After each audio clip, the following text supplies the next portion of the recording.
Então vamos lá, né? Vamos para as aulas agora, onde nós vamos hospedar de fato aqui o projeto e fazer os testes finais com ele já dentro da hospedagem. Aqui eu estou no servidor local, tá? Primeiramente, nós desenvolvemos todo o projeto em servidor local, tudo que foi feito aí.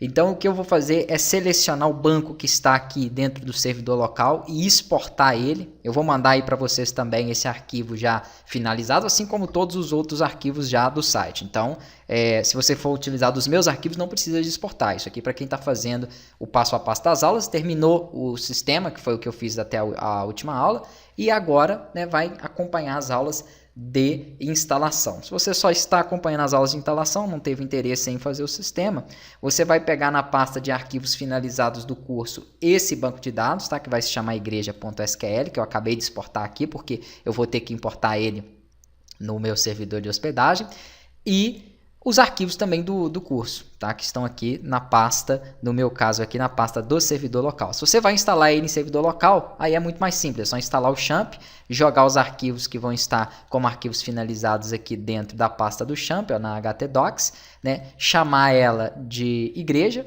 conforme eu fiz, e importar o banco de dados que nós acabamos de exportar. Então esse banco de dados, só para frisar aí para vocês, ele vai estar lá dentro da pasta, vou até colocar lá já de uma vez aqui, ó, dentro da pasta de arquivos finalizados, tá? E aqui também vai ter, vou criar ela aqui, ó, vai ter os próprios arquivos já do site que nós vamos subir no deploy lá do servidor, no FTP. Então daqui a pouco eu falo disso. Primeiramente, vai para o seu servidor de hospedagem, tá? O meu é HostGator, então eu já abri o meu painel aqui da hospedagem. E como eu não quero substituir o meu site principal, eu já tenho o domínio principal, que é hugocursos.com.br. Pronto, eu quero instalar lá de teste, eu não quero substituir aquele domínio. Então o que eu tenho que fazer nesse caso? Criar um subdomínio. Tá? Então aqui eu tenho a opção de subdomínio e você tem opções também de domínio principal e domínios adicionais. Porque às vezes eu quero pagar um outro domínio, isso aqui é pago, esses dois, né? E quero deixar esse projeto no ar. Aqui não, aqui eu só quero um teste. Então se eu só quero um teste, um subdomínio, que é um domínio atrelado ao meu principal, vai me atender bem. Eu vou chamar de igreja, tá? E para vocês até acessarem para testar, vai ser igreja.hugocursos.com.br e vou pedir para criar.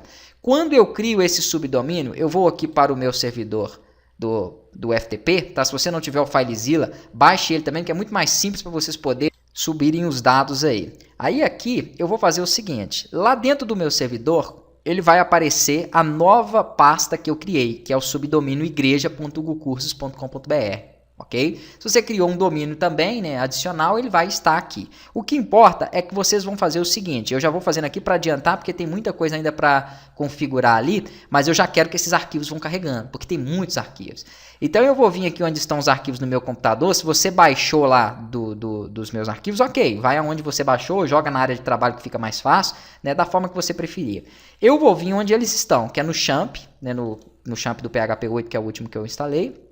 Igreja, ó. Vou abrir a pasta igreja e aqui dentro eu tenho todos os arquivos. Ah, mas você quer instalar só o sistema ou quer instalar o site? Então tem essas duas condições. Se você quer instalar só o sistema, você pode fazer o seguinte, abrir a pasta sistema e jogar todos os arquivos dela aqui. Ah não, mas eu quero instalar o site também. Então você vai abrir a pasta igreja, que tem o site e o sistema, tá? E é do jeito que eu já deixei preparado e vou arrastar para cá, ó. Pronto. Aí ele vai carregar todos os arquivos que são do site, mais os arquivos que são do sistema. Quando eu acessar igreja.hugocursos.com.br, que é o meu subdomínio, né? Não vamos chamar aqui de domínio principal para esse projeto, ele vai cair no site. Se eu tivesse só arrastado para cá os arquivos do sistema, ele já cairia diretamente na tela de login, que é a tela inicial do sistema. Daqui a pouco vocês vão ver isso. Para poder acessar o meu sistema naquela condição que eu fiz, aí eu vou ter que colocar igreja, o meu domínio, né, que é o endereço que eu defini lá, .com.br/sistema. Então eu tenho que ter o /sistema, por quê? Porque ele está em um diretório. Tá? Então ele não foi colocado na raiz, mas nós já chegaremos lá. O que importa até então agora é o seguinte, eu vou voltar aqui no meu cPanel, porque eu só fiz a primeira parte, que é escolher onde eu vou subir os arquivos. A próxima parte é criar o banco de dados. Então eu vou vir aqui em banco de dados MySQL, tá? Que é o que nós estamos utilizando, e vou criar um banco de dados chamado igreja. Ele tem aqui um subdomínio, tá? É muito comum que você tenha esse subdomínio, que é o endereço do seu usuário do banco de dados, né? Aliás, é o usuário do cPanel. O usuário do banco de dados é outra coisa, e nós vamos criar ele agora. Criou o banco de dados, você vai vir aqui para poder criar um usuário para ele, que eu também vou chamar de igreja. E aqui eu vou colocar, por exemplo, uma senha, que vai ser Hugo Igreja. Pronto, Hugo Igreja, beleza. E vou pedir para ele criar o usuário. Então eu tenho criado um usuário chamado Igreja e um banco de dados chamado Igreja. Tá, mas e aí, depois que você fez isso? Depois que eu fiz isso, eu tenho que associar eles, o que é importantíssimo. Então aqui embaixo eu seleciono meu banco de dados Igreja e seleciono o usuário que eu acabei de criar chamado Igreja também. Tendo feito isso, eu clico em adicionar e dou todas as permissões e privilégios para esse usuário. Prontinho. Então já estão criadas as informações com o banco de dados e o usuário. Na próxima aula eu retomo, porque eu tenho que apontar isso também para os meus arquivos.